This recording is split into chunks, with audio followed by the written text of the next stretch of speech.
Magandang araw po. Ako po si Adrian Anunciacion, galing sa section BSE 3A. At ito po ang aking output sa tanong na sa inyong klase napag-usapan ng tungkol sa mga social media influencer na nagbibigay ng impormasyon tungkol sa mga isyong panlipunan tulad ng karapatang pantao at kalikasan. Isang araw, may isang influencer na nag-upload ng video na naglalaman ng maling impormasyon tungkol sa isang mahigpit na issue sa inyong komunidad na nagdulot ng pagkalito at kontrobersya.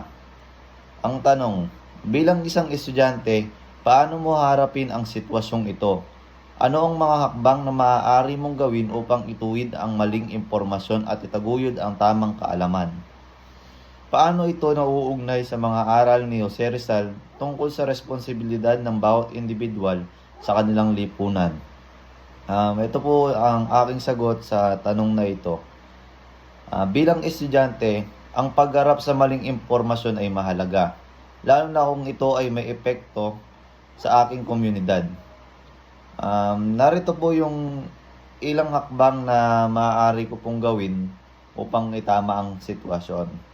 Una is i-verify ang impormasyon.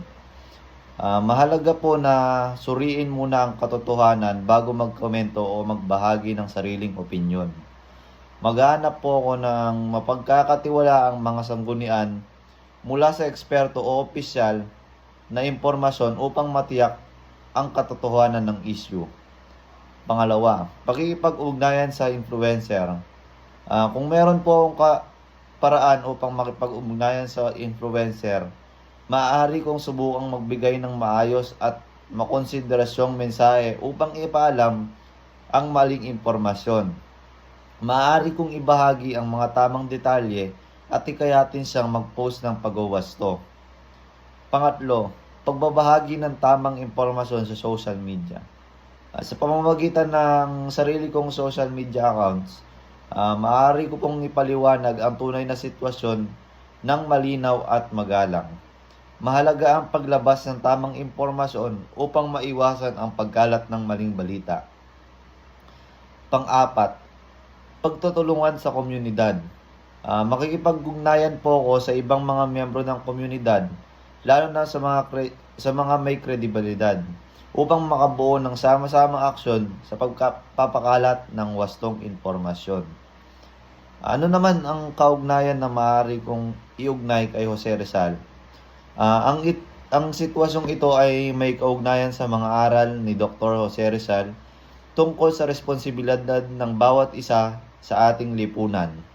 Gayat ng sinabi ni Rizal, ang edukasyon at tamang impormasyon ay susi sa kaunlaran at kalayaan. Ang bawat individual ay may tungkuling tiyakin na ang impormasyong ay totoo at makakatulong sa kanyang komunidad, hindi lamang sa sariling kapakanan. Katulad ng mga sinulat niya sa Noli Me Tangere at El Filibusterismo, ipinakita ni Rizal na mahalaga ang paninindigan laban sa mga maling gawain kahit na ito ay magdulot ng personal na hamon. Ang pagpili na itama ang maling impormasyon ay isang simpleng paraan upang ipakita ang pagmamalasakit sa kapwa at ipagpatuloy ang diwa ng nasyonalismo at pagkakaisa na itinuro ni Rizal. Sa gantong paraan, ang bawat isa ay nagiging responsable sa pagtataguyod ng katotohanan at kaunlaran sa lipunan. Yun lamang po. Muli, ako po si Adrian Anunciacion from BSE 3A. Salamat po.